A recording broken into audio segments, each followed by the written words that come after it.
This is Propulsion, the financial professional's catalyst to exponential growth. Are you a driven and ambitious financial professional, but you are finding it hard to break through to the next level? Or are you struggling to build and run your practice successfully?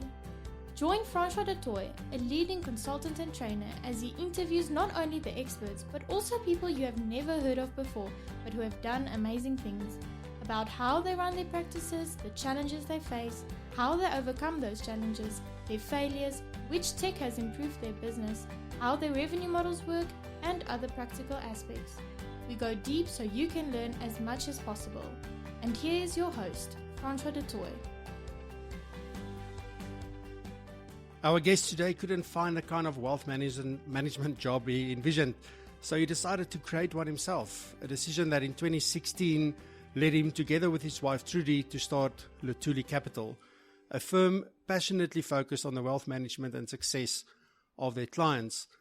Mduduzi is passionate about and committed to setting a new example, and through this, he helps not only his clients, but also their children and grandchildren to manage their future bank balance. He's a frequent guest on radio and on television, and his articles are regularly featured in well-known publications. Mduduzi Luthuli, welcome to Propulsion. Yeah, it's a real honor. I've been following the podcast, and just to see the caliber of guests that you've had on, I'm really flattered. So, thank you. Thank you, Mdu. I guess it's good if I call you Mdu. I hear most people call you Mdu. No, that's fine. I'm quite interested to start off this conversation about your journey. I know you started off in banking, and can you tell us this sort of, what's the journey been like since you've started in financial services to where you are today? Yeah, I've certainly taken the very scenic route to get to where I am now and in my career. When I first left high school, when I matriculated, the aim was to become a mechanical engineer. In fact, I had a full bursary from De Beers. I went to UP to Tuks. I did 2 years of mechanical engineering, and halfway through my degree, I was like, "This is not for me. This is not what I thought it would be. This is not what I want to do." And at that point, I dropped out, I guess, trying to find myself, wandering the earth. Started just doing jobs, because also with bursaries, I owed De Beers at that point almost 200,000. Just doing odd jobs, trying to pay them back. And once I'd paid the debts, the aim was like, well, look, what are you going to do with your life? You need to go back to school and try build a career. So then I had to decide, well, what do I want to do with my life, what career? And I've always had a good grasp of numbers. So I decided to go to WITS and do a BCom in financial management.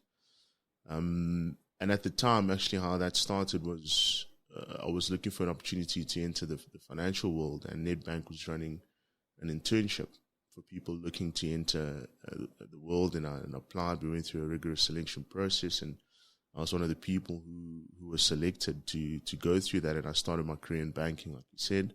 You start as a jack of all trades, just they move you around the bank, you get to see how each department works. And the one area was the investment side that really caught my interest. It wasn't working with the private bankers there, and with the investment consultants, where they'd be creating and managing portfolios for the investment clients. Then I thought this is something I could really bite my teeth into and get interested in, and that's really how I started in the financial world. From there, I guess I was still a generalist, in that I was interested in a way in investment planning, but the bug had not yet bitten. And then I went through a horrendous thing in 2013. My mom passed away. She was murdered, and in dealing with her estate, which to this day we're still trying to deal with, that's when I realized what a lot of people go through when you have to live with the consequences of bad advice. I firmly believe my mother had a very bad financial advisor. She had someone who just sold her policies. There was, knowing what I know now about estate planning, there was no coherent planning that went in there, and it was just an absolute mess. And it was at that point that I took the decision to say, I'm going to use my qualifications and the skills that I've learned thus far to go into the financial planning world, because I learned firsthand what it is to deal with bad financial planning. And that's what got me into the industry. And I started off with a big blue machine, Liberty Life, training with them, and they taught me how to be a financial planner. I spent a few years with them. Then I was headhunted from Liberty into a private firm here in Sandton, where I worked for them for a while until I was promoted to be their head of wealth management. Then in 2016, I had the opportunity again to be promoted there to be a director, but it came with the restraints of trade, meaning I would be committing myself to them for the next 10 years. So at that point, I sat with my wife, Trudy, and made the decision to say, do we commit and build here, or do we start our own business, which is something that we had been talking about, and that was opportunity, and that's how we set up Lutuli Capital. And 2.5 years later, it's been the worst and best thing I've ever done.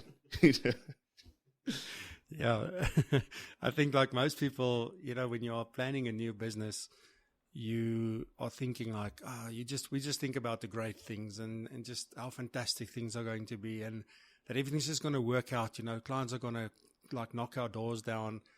And then you start the business and you realize that, you think it's going to take 100% effort.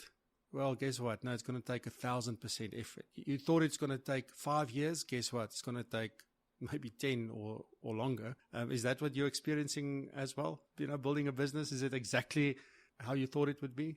I'm of the opinion that there's no course in university that can truly teach you what it is to be an entrepreneur. It takes forget the financial side, it takes such an emotional, psychological toll on you, and you're so stressed to the point where you feel like you're becoming bipolar, because very good months are followed by extremely bad months. And when you think like, I've got this sorted out, I'm doing the right thing, then it just goes in another direction. And the sense of conviction and belief in yourself to carry on. Because one of the hardest parts, actually, we joke about this, one of the hardest parts about carrying on in the business is, I almost feel it's better, it's easier to start a business if you have a weak CV or a bad CV. But when you have a good CV and people on LinkedIn, recruiters are constantly getting in touch with you, offering you jobs, and you say to yourself, why am I putting myself through this? Why am I putting my family through this? I can easily just go back to corporate, get benefits, etc., etc. It has been extremely difficult, and that's why the success and the growth that we've experienced thus far, I feel, is based on the conviction, the why did we start this business. And I always go back to say, why did I start doing what I'm doing in the first place, and going back to that and always feeding off that source to say, this is what I'm doing is greater than myself. I want to be that advisor that my mother never had. And that keeps you going through some of the dark periods. And because we are still a startup, as we're chatting. We've been in business for 2.5 years. And the hard thing about our industry is that people, the general public, are so misinformed about the financial world that their expectation of a Lutuli Capital is the same expectation they place on an Alan Gray or a Coronation. And you have to spend so much time, first of all, just educating them, saying, listen, I'm not even an asset manager. The people you're comparing me to, you're not even doing the same thing, But in terms of expertise, level of service, systems, how you do business, the public's expectation is, give me the same service as a business that's been there for 100 years plus, or why should I be with you? And that's really the difficult part.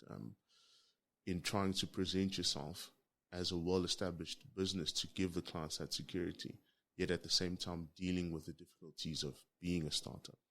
And that's one of the things that I experience as well, that, when there's always people that know you, but then the people who they're not shy to tell you, look, I've never heard of you. Where the hell are you? And I've experienced that recently. We were at the accounting and finance show last week, the 6th and 7th of May. And there was a guy that came around as well, and he said, so who are you? But he's in the accounting space. He says, Francois de Toy Consulting, I don't know, I've never heard of you. I said, well, you wouldn't have, because I don't play in the accounting space. We're now starting to do that as well. But it's interesting. And I want to get into this. I think we can get into, before I get to what your challenges are in building this new business, because I think there's a lot to learn. We learn a lot when there are challenges. I'm going to come back to that. But let's jump into sort of this whole brand building mission, because, and we were chatting beforehand, and I think you said something very interesting to me. I'm of this notion where you first need to sort of sell yourself, and then the business, and then whatever it is that you are actually offering. So it's sort of that your brand, your personal brand, comes before the brand of the business. And then the brand of the business comes before you can actually, or you get clients to actually say, yes, we want to work with you, that kind of thing. What is your approach and what is your experience in that? Do you experience it the same? Yeah, it's one of the things that we needed to decide when we set up the business, to say, what is our aim? Are we trying to build the next Liberty or Discovery? Or we don't want to be that. And we don't want to be that. We want to be a family office. We have no intention of ever hiring 100 advisors or something like that. And in making that decision, that informs what sort of brand that you're trying to build, and what is your value proposition and what you want to be known for. And a lot of the guys that I look up to and that I try to emulate, some of my mentors, they are American advisors. Their industry is light years ahead of ours, and they've done so much work in trying to understand brand building and trying to sell yourself as an expert. And I always see this, especially with high net worth clients. We're so desperate to manage everything that comes with a client, to own the whole portfolio. I want to look at everything. Where if you are truly believe, if you meet a high net worth client, first of all, you need to accept that you're not the only advisor. You're not the only person speaking to that high net worth individuals. They didn't make 100 million, 200 million by not getting good advice.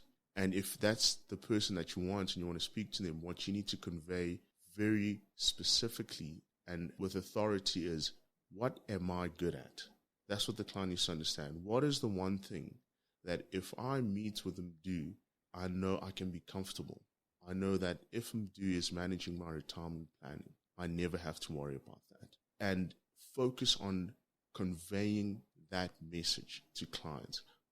Because you can't be good at everything. This jack of all trades, and you need to be able to communicate to a client to say, if you meet with me and you become my client, this is the one thing that for the rest of your life, you will never have to worry about. Because I'm an expert in this. I'm one of the best in the country. I'm working to being one of the best in the world in this one aspect. And if you can trust me with that, then that's enough for me. And what I feel is a huge shortcoming, and I don't know if this is true or not, but it's just my lived experience, is that as advisors, because we're so desperate and so scared that someone else is going to steal my book, we try and become this holistic expert at everything, because God forbid if someone else is speaking to my client about medical aid, then they're going to, et cetera, et cetera. But if you can prove to your client that, speak to someone else about medical aid, I know nothing about medical aid, but when it comes to this part of your wealth plan, you will not find anyone better out there. And I feel if we can understand that, there can be a bigger conversation around collaboration, because you see that a lot with American guys. They're sort of set up as like law firms where we come together. I say, Francois, what are you really good at? Is there space for us to come together under one entity and understand that if a client comes and sees me, man, their retirement planning is going to be tops. I pass them over to you. You're a risk specialist. We know. Then we get a medical aid guy. We get a tax, and we collaborate. But I don't know if it's a scarcity mentality or what. I don't want to offend people. But this thing of can't master everything, and especially if we are saying that we want to professionalize the industry and we want to have the same respect that is given to doctors and lawyers, then we must conduct ourselves like those industries and make clients understand that when you come into this firm, do you want a GP or do you want a surgeon? Because I'm a surgeon when it comes to this one aspect. And my brand building then emanates from that, where clients understand that if I'm Du's client, there's no call center, there's no Du's the guy. I'm buying into Du.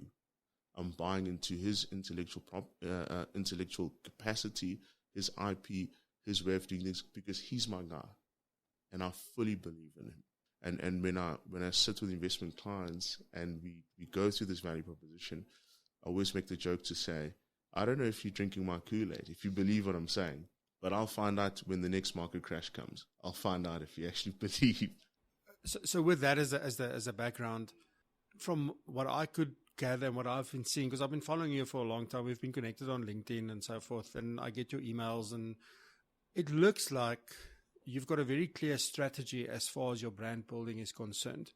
You are a lot in the media. So I see you on CNBC Africa and ENCA and all these places. I mean, your name comes up weekly. There's not a week that goes by that I don't see where you were in the media. Either there was an article published in Business Day or on Business Live, or, and all over the internet. And then you also publish a lot of content on your own website. There's a few things that I think I want to talk about with regards to that. There's a lot of people that have the same notion, the same idea.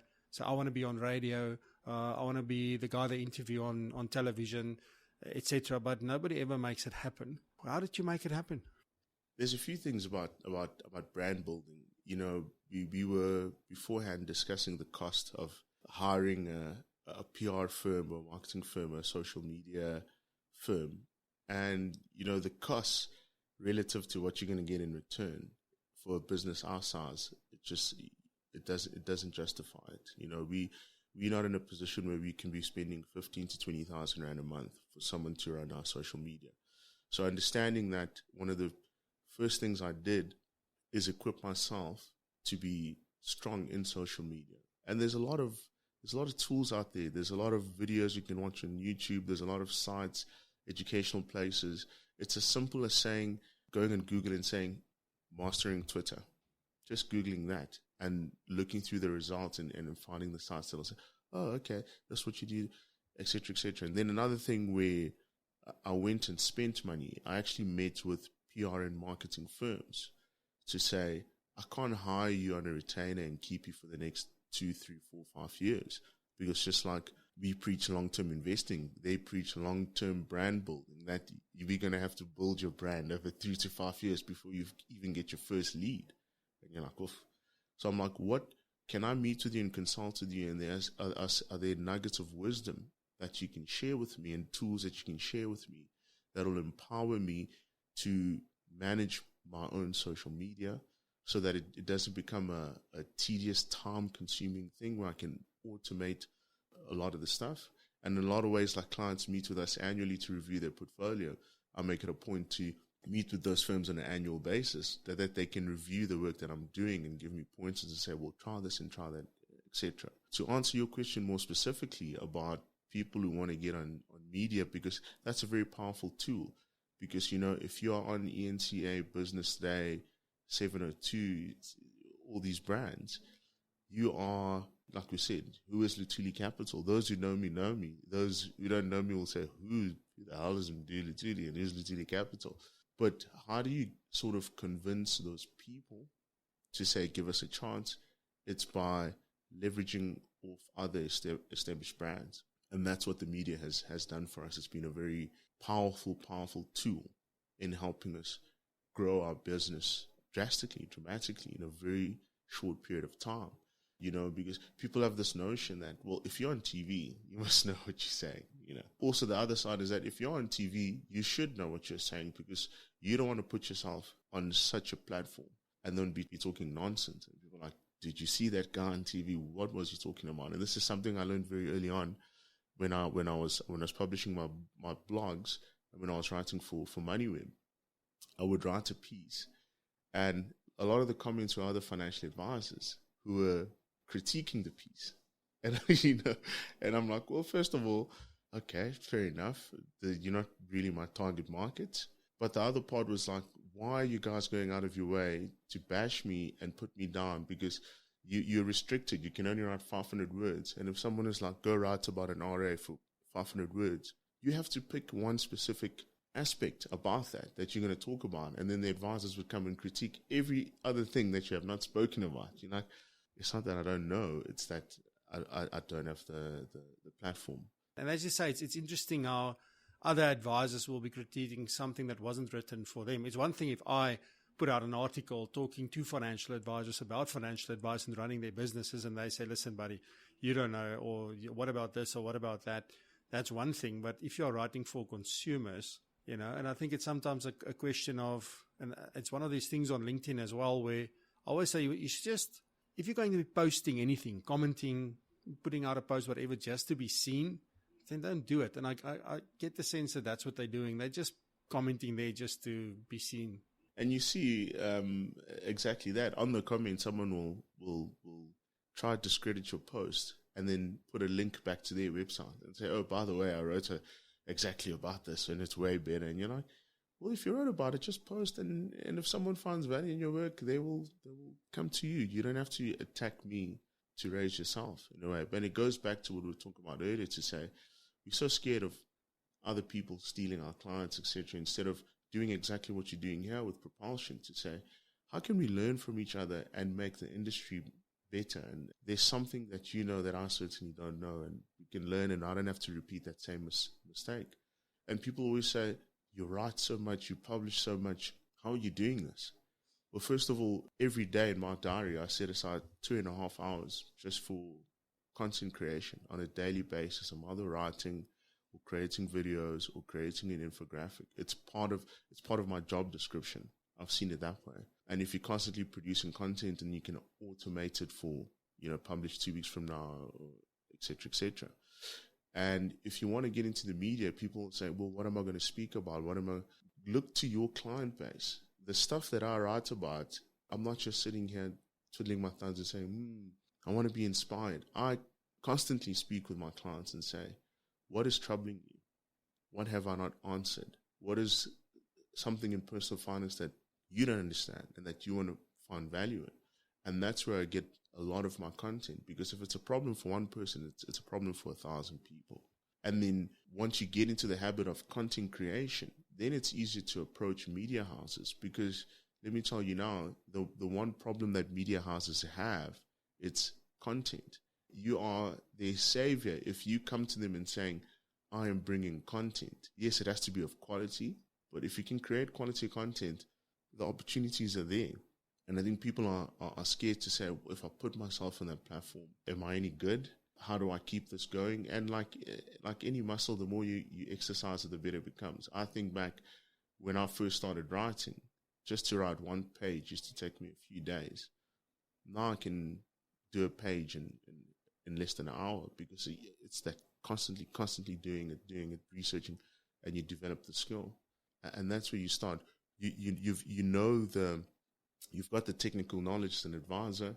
If you're looking for inspiration as to what to focus on, speak to your clients, create the content, be seen, learn how to brand yourself. And I say there's no better people than the American advisors. Connect with the American advisors. Find someone that you want to emulate. Speak with them. They also can provide a lot of guidance, and take it from there. And understand why you're doing this, because as soon as you put yourself on a platform, someone out there is going to attack you, and just be ready for that. So something I want to lead on to that is, a lot of times when you work, back in the day when I was also working at Liberty, I was a manager in Roodepoort, looking after a team of broker consultants. And one day I had a meeting with one of them, and they were struggling a little bit. I sort of made a point to say, the thing is that nobody's going to come to you and ask, what can I do for you, or can I help you? But whenever you raise your hand or you just shout, and I actually did, I just called someone in the office, and they got up and came to me. And I said, you see, this is the whole point. If you just ask for help, they will come and ask, how can I help? But don't expect that person, they're busy with their own stuff, to get up and to come and help you. This is the whole thing that I want to lead on to what you were saying, is by using that sort of story, is the more we do stuff, the more things will happen, the better we'll get at it. And what I like about what you were saying is it's that 2.5 hours a day you said in your diary. So it's that consistency. And that's what people miss. They think they do something once and it should have all these results. No, it's being consistent, doing it over and over and over again. And then also you've done your content in advance, schedule it so that it gets posted or published on your website or whatever. It's the same we do with Propulsion. These things are being recorded in advance. I'm now 2 weeks ahead. So everything is being published automatically. I don't go on a Tuesday at waiting for 12 o'clock and then pressing the button at 12. Everything happens. The post goes out, everything except the LinkedIn thing, because I go and still write the thing, but I usually post it after it's gone live and things, so that you don't publish everything at once. You try and let things get out there over time. So just maybe if you can, how do you actually now approach a media house? Because, if we're struggling to create weekly content, I can just imagine what it's like for them to create daily content and maybe multiple pieces of content on a day. But how does one go about, and if we talk, let's say radio, let's take radio as a medium. Where do you start? How, do you send them an email? Do you find somebody, or is it better to know someone? What is that like? So the first part is just, you got to prove the case. And what I mean by that is you got to create content. For me, it all started with committing to my blog and being consistent with that and making sure that the content that I produce there is of a certain quality. And once I had a big enough sample case, then what I did is I went on LinkedIn and I started connecting with radio producers to make them part of my network.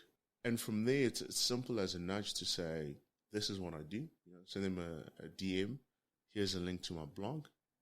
And if ever you have a slot about personal finance, and the beauty of personal finance, this is one of those industries or topics, there is always an interest. There is someone who only today, for the first time in their life, heard today about a retirement annuity or life cover or anything to do with our industry. There's always someone it's their first time being introduced to this. So this is the beauty of our industry.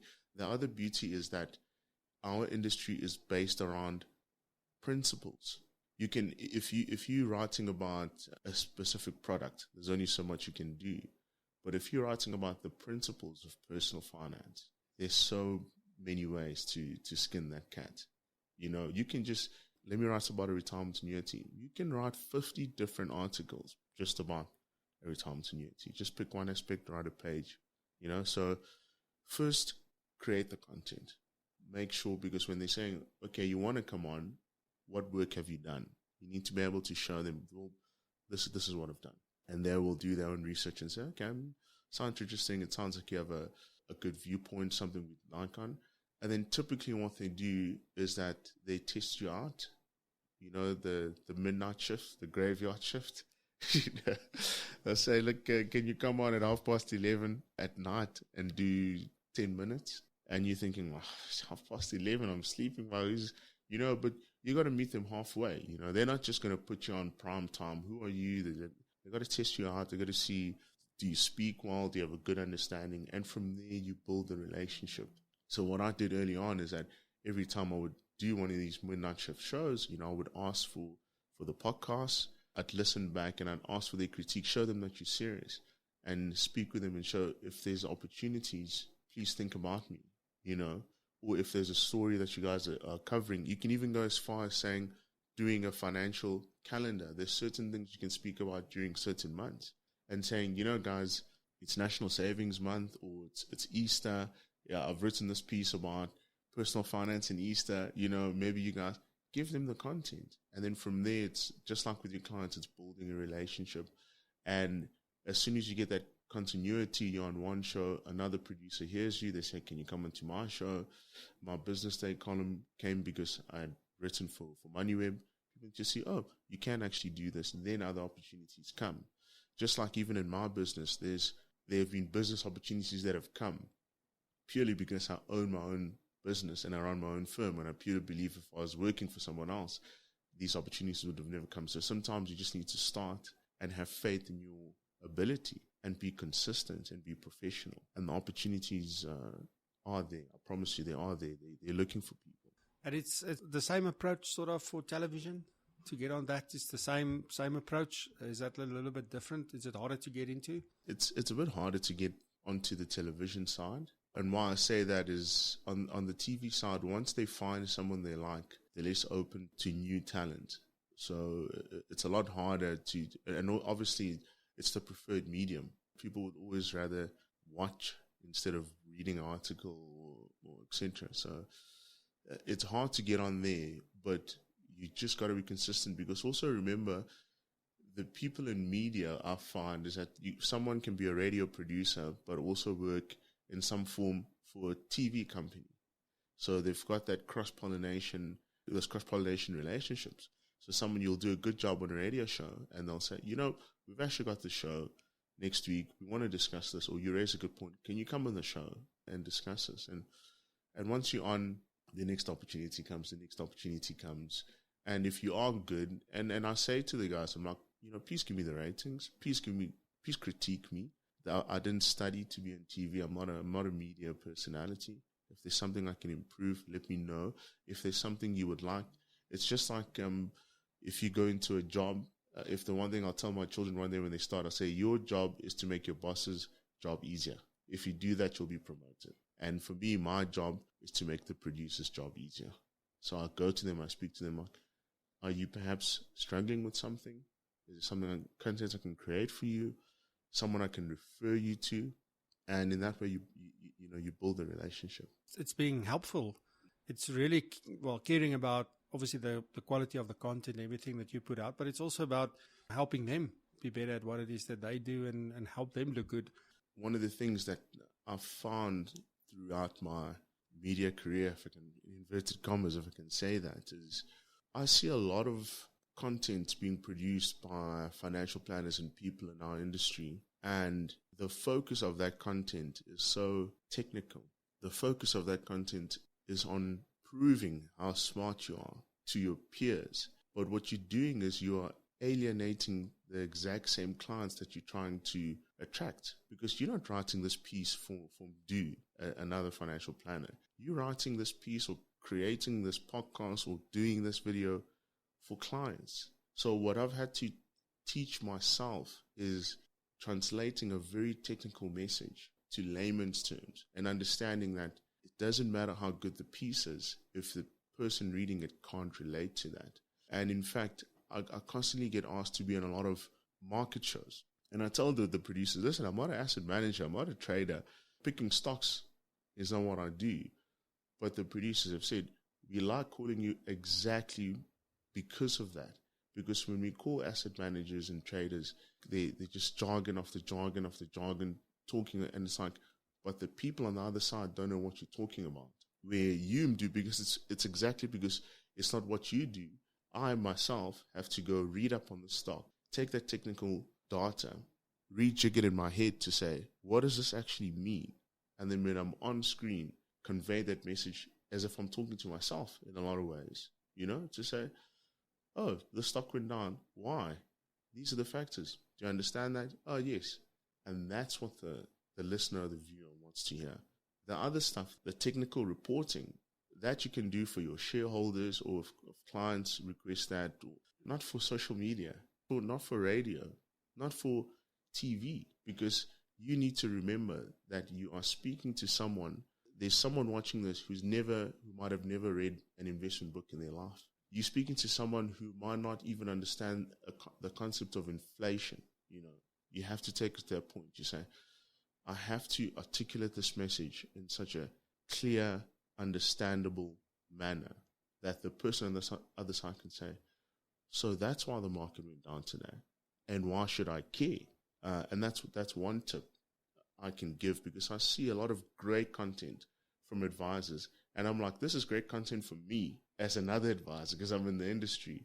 But if I give this to my sister or a friend, someone not in the industry, they're like, I don't know what this person is talking about. What I'm thinking now is, obviously going through that process over and over again and trying to make it better and better, you've also learned to engage better with your clients, because obviously these things automatically translate into a meeting with a client, or that'll be the way that you now explain stuff to clients in meetings. Now I'm thinking, obviously then, if you've got advisors writing very technical, are they also speaking technical in their meetings, where they think they do this great job and people are like, oh, okay. And I think how you can gauge that is maybe how much a client is actually participating in a meeting. That must be a key metric to see how well are the client understanding and how much they invested into the process. And I also believe that the more engaged they are during a session. And this isn't like I'm sitting with a screen, you're on this side, and then you've got another screen showing to the other side. That's not what I'm talking about. I'm talking about really participating in the conversation, talking about the things that concerns one or the things that matter. And then, what are we going to do about this? And they've got a very clear picture when they walk out of here. And it wasn't about how many bips you got and what inflation was over this period and your asset allocation and it's got nothing to actually do with that. Yeah, I think it's valuable, and that's what people miss out on by saying, "Oh, I'm not the radio type, I'm not the TV, or I don't write articles, I have someone else write it for me because I'm not a writer." When you tell yourself you're not a writer, you're right. But I guess if you tell yourself you are a writer, then you are. All you need to do is write, huh? Yeah, no, practice makes perfect. And that's a good example, Bips. I still don't understand why, just say 0.5%. And everyone will understand exactly what you're talking about. But, you're going out of your way to prove how technically sound you are. And you make a very good point to say, this meeting it's not for me. I know how smart or stupid I am. And the client gets no value out of trying to prove to the client how smart I am.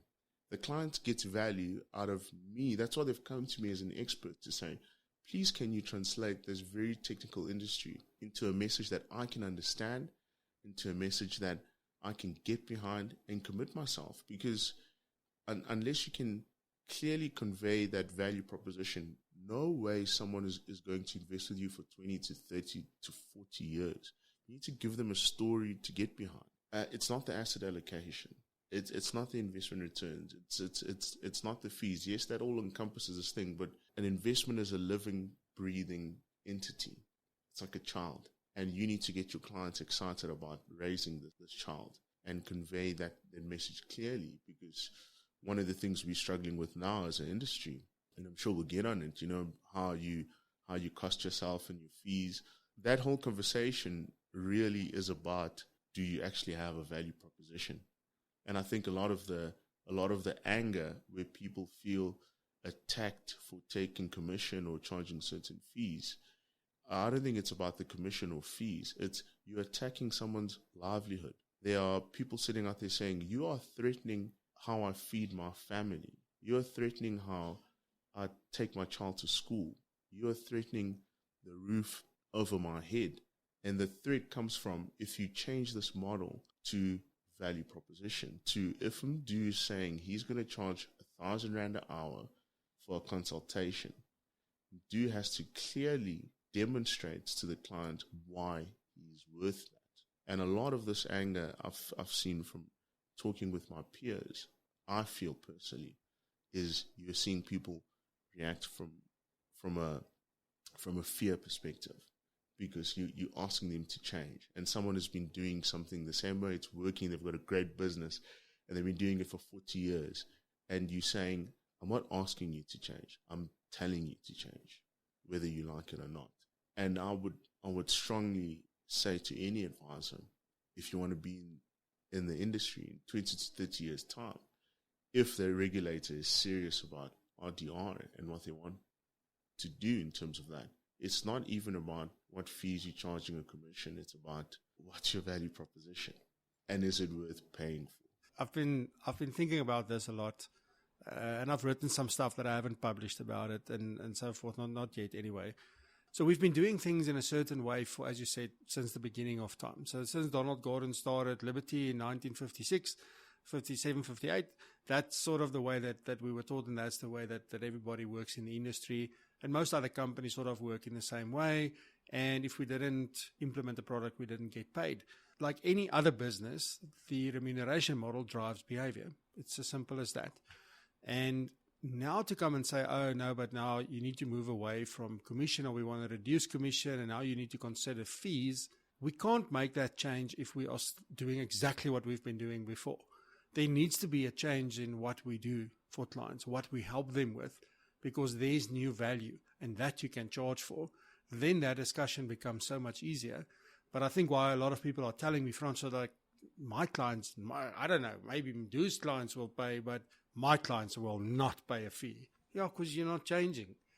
You know, that's my view. If you can go and look at, and this word value proposition is like BIPs. So everybody hears this word about value proposition, and I swear I think 90% of people don't know what the hell that means. It's a new word that came up to say, well, you You have to have a value. Any business needs a value proposition. I remember at Liberty when they started with this thing, and then I looked at the document that we created for advisors, and I'm thinking like, but that's exactly what we've been doing all these years. So what makes this a value proposition?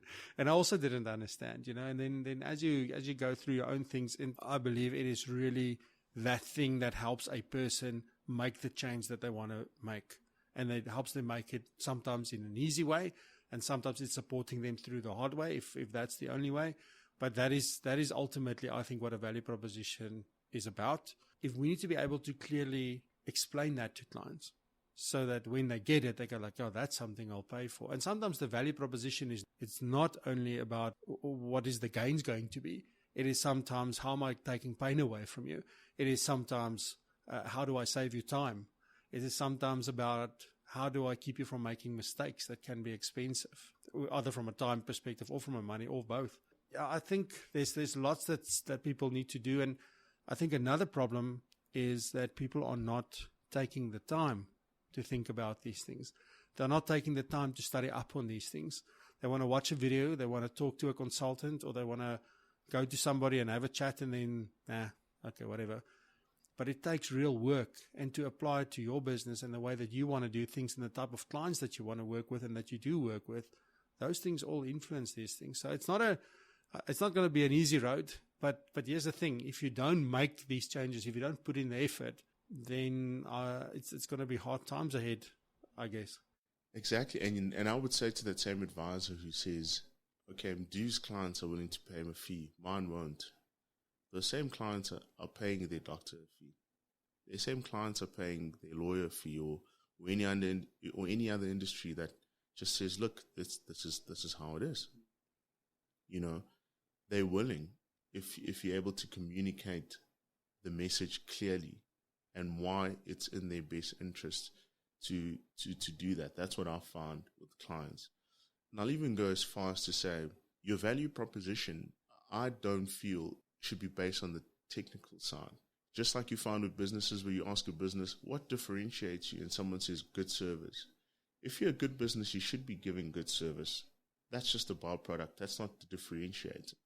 So if I look specifically in our industry, what is the differentiator now? Some can argue CFP as an example. But down the line, the more we are forced to say, you need to get CFP if you want to be part of this industry and hold any credibility, then what will be your value proposition then, once everyone is CFP and whoever is not CFP has left? There's consistently tools that are being released, robo-advisors platforms, that from a technical analysis point of view, they're so user-friendly that a client can just plug in a few data points and it'll give them a detailed report, something that even you as an advisor won't have the capability to do so. Yes, this is more so in the American and UK market, but if we believe that we are going towards professionalizing, at some point it'll come here. So your value proposition is not based on your qualification. Yes, qualification is important. Your value proposition is not based on your ability to generate a report. Yes, that report is important. It's not based on asset allocation. Yes, your value proposition is in being able to clearly say to a client, why me? Why me? And that's why it's something we're talking about. As I'm furthering my studies, I firmly feel that I want to go more into the behavioral side, into psychology, because this is my personal view. That is the future of being a financial advisor. At some point, the technology and the tools will just be there that a client will not need to sit with you to develop a very good retirement plan.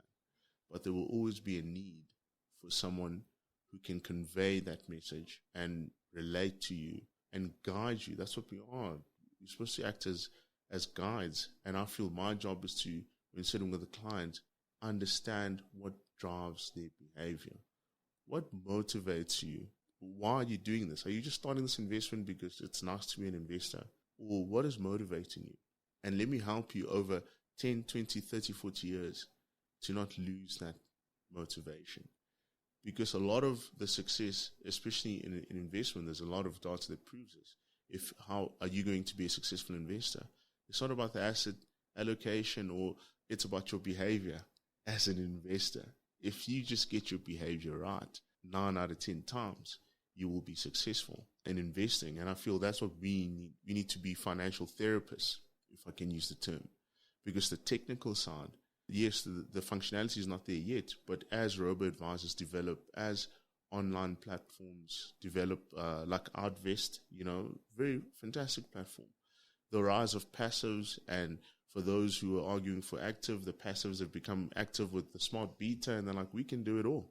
So then why still meet with an advisor? You got to leverage that human interaction. That's what we can do that the robo-advisor can't do.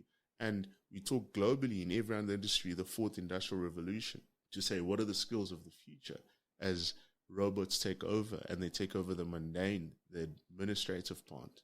But a robot will never be a human being. And there's a certain relationship in the way that I speak with my clients and the way that I interact with my clients, that even if they sit with you and we have the exact same qualification, the exact same number of years in the industry, exact same training, that interaction will never be the same, because you're not me and I'm not you. And you need to put time and effort and money into understanding who am I, what are my strengths, and how can I leverage those strengths to build a relationship with the client. And as we move to this fees and costing, whatever, it will get to that point where you're saying, I shouldn't charge you fees on your investment or whatever, because there's this other tool that you can use for free that will do a better job than me. But you should pay me a fee because I can interpret that and bring humanity to this thing, because we all know a financial plan is not just a 10-page report. There's lives there, there's people there, and that's our job. Be financial therapists. And I've had quite a few interesting interviews up until now. The more technology comes into play, the more we use technology. There was a stage where we said, oh no, we don't want to talk to people, we just WhatsApp you, or we will, But it seems like the more we have technology, and call them robots if you want, the more we do seek that human job of approval kind of on this. And I think that's what's going to happen, is that people will come to you and say, Mdu, I need to invest 5,000 Rand a month. You need to help me find 5,000 Rand a month. I don't have 5,000 Rand a month maybe. And how do we, do you agree with what this is? And do you want to, and then you can just say, well, yes, you do agree and you are interpreting correctly, or no, you know what, no, you misinterpreted this completely. This is actually what it means, and this is how you should go about it. And then you always have, I guess that's why some of these call center businesses exist, is because there are many people that do, and that will always prefer to do things themselves. And that's okay. It's not our target market. There are enough people for everyone to look after. And if you have that clear vision, and that's something that I sort of wanted to touch on when we spoke about putting yourself out there and people critiquing your article and your stuff. It's one of those things that you have to accept, is that will happen. Because, I don't know, it's like there's people that's very unhappy and they don't have time, or they have too much time on their hands, and that's their job, is to sort of see who they, but rather focus on the ones, if you change one person's life or you help one person, we always say that, but we tend to look at the other 9 out of the 10 that we didn't help and that's now complaining, but we forget about the person that we did mean something to. And those are the things. You will never have a million fans. There will always be some people who like you, some people who love you, some people who don't like you, and some people who hate you. And it's one of those things. So if you want to put yourself out there and be well known and become well known and build that brand, you have to take what comes with that territory. So I jumped back to that part. It's interesting around the fees discussion. What was it? Episode 7, I think, was with Arno Burger. We also got in this whole fee discussion quite heavily. So that's also an interesting episode rather to listen to. What I'm interested in knowing, moving on from there, is your sort of the client experience with Mduduzi Capital. Because you are building this brand, okay, and it's an ongoing process. And there's never like, oh, now I've built a brand, now I can stop. It's like a continuous thing. It'll continue till the day that you're not here anymore. But now I think that sets quite a high level expectation from clients. They saw you on TV, heard you on the radio, read about like what you wrote in some of the publications. What is that experience then for the client when they do come to Mduduzi Capital? What is the Mduduzi Capital process or the client experience like? And again, it speaks to value proposition, because all that is just clearly communicating in who you are and why someone should work with you. And that's what I try to communicate in all my writing and in media work that I do. Just to jump back on the point that you made, is that accept the critique and use that as, we talk about segmenting your book, your A, B, C clients. It's exactly the same thing. The more media you do and the more content you publish, you quickly find that there are people who just love you. They don't even read your article. They've just decided, I love this guy. Every time he publishes, I'm going to like his stuff. There's people in the middle who you have to convince. They say, okay. As an example, I've had clients who've come to us this year who said, no, I knew about you from 2016, but I've just been watching you for a year, making up my mind. And there's some people who are never going to like you. Doesn't matter. You could revolutionize the industry. You could publish a paper that just changes the whole game. There's going to be people that dislike you, and just accept that and just go with the people that like you. That's your target market, and that's what it's also taught me about. We struggle about trying to define our target market. The more I've done the media, the more I've let my target market come to me and tell me who they are. It's also a reason why I'm actually I'm heavy on Twitter as opposed to LinkedIn. A lot of advisors are LinkedIn, but my message and my engagement works very well for me on Twitter. And I found the market there, and they've engaged with me and they've critiqued me. And I'm like, when I started the business, I thought these are my clients, but actually not. These are my clients, and they want to hear from me, and they're engaging, and we're building a business together. But sorry, to get back to your question about the client experience. Again, like I said, I spend a lot of time focusing on building myself and who I am, because your first interaction with the business, 99.9% of the time, is with me, is with Mduduzi. And I understand that a client gives you an hour for you to clearly communicate the message of why they should give you the next 50 years. You've got that 1 hour. It's almost like an elevator pitch. For me, the first meeting, it's not even about the financial plan or F&A. I spend the first 15, 20 minutes telling the client about me, who I am, my journey, why I started this, how I work. And the rest of that hour is focused on asking them the right questions to determine if I want to work with them, because not every person you meet you're supposed to work with. So trying to understand, have you ever worked with an advisor before? What was that interaction like? What did you like? What did you dislike? What are your expectations? What do you want from me? Why are you sitting in front of me? Clearly trying to understand what is motivating this person to have paid the consultation fee and to meet with me. Because sometimes after that meeting, I'm like, great, but I'm not your guy. I can't do that for you. And I won't lie to you. Let's not waste any of each other's time. Please keep looking. And that for me, when I go into that first meeting, like I think of it as an elevator pitch to say, I've got 1 hour to convince someone to give me the rest of their life. A lot of that has to be focused on just trying to find out if we're right for each other and what are their expectations, and clearly communicating how I work, how I communicate. The clients I'm looking for, is this what you're looking for? Can I add value? And one of the key things, the key distinctions that I make in that first interview is telling them that I'm not a financial advisor. I'm not a financial planner. I see myself as an investment manager, and if I can be more specific, a retirement investment manager. Why is that? And like I said earlier, is that I want you as a client to know that I'm an expert on this. This is what I do. This is what I live and breathe. If nothing else, you can worry about everything else out there. But know that if I'm managing this account, if you buy in, I believe I can create an asset for you, a sustainable asset that you can live off without depreciating that capital. And we can start that generational wealth journey. Commit to that. Let's take that off the table, because we know it's going to happen. And let me prove this to you and earn your trust. Because just because a client is met with you doesn't mean they trust you. Even if a client signs a quote and gives you their fika, and doesn't mean they trust you. I'm like, I need to earn your trust. I'll earn it over the next 3 to 5 years, and if from there the next 10 years. And how am I going to do that? It's by trying to be as transparent as possible. That's why I use the platform that I do to allow clients online functionality.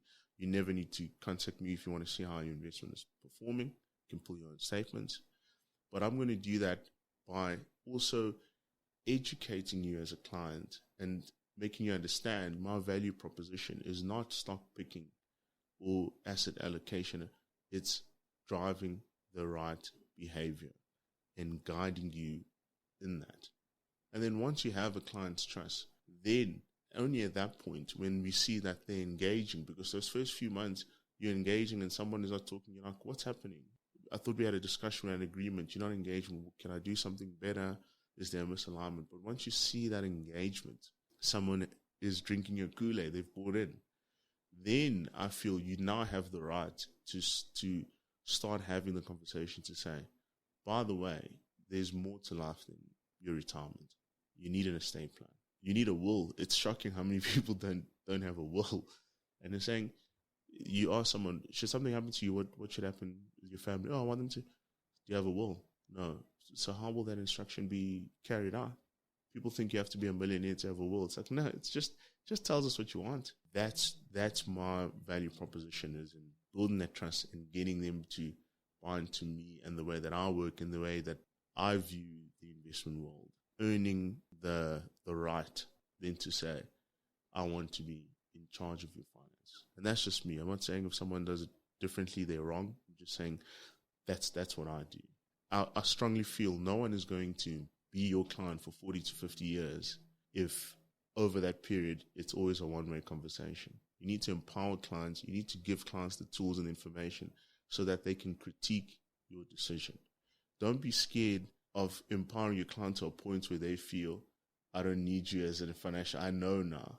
Because I found the more information I give my clients, the more meaningful the conversation. They need to be able to critique me and understand why I'm making decisions. Also understanding that that's the technical side. My job is not so much the technical side. There's tools for that. Mine is the behavioral side. Let's have a conversation. Do you want to be in a relationship with me? Outside of your marriage, this is going to be the longest. It should be that way, Outside of your marriage, it's going to be you and me. And once your spouse passes away, I'll still be here. So do you want to build a relationship with me, or do you just want a policy? Mdu, this was a very interesting conversation for me. I enjoyed every single second of it. And thank you very much for taking the time to be with us today. And I am really keeping a keen eye on you and seeing where things are going. And if there's ever anything that I can help you with, please give a shout. As I said, thank you you were really relentless in just sharing like your knowledge and your experience with being in media and how do we get onto media. Very few people would actually, I think, share that. I just wanted to say thank you very much, and I hope to run into you soon again. It's been an absolute pleasure. Thank you very much. Thank you for listening to Propulsion. If you found this episode valuable, please subscribe and leave us a review on iTunes or your favorite podcasting platform. This will help us tremendously. For more about Propulsion and other valuable information, please visit our website at propulsion.co.za.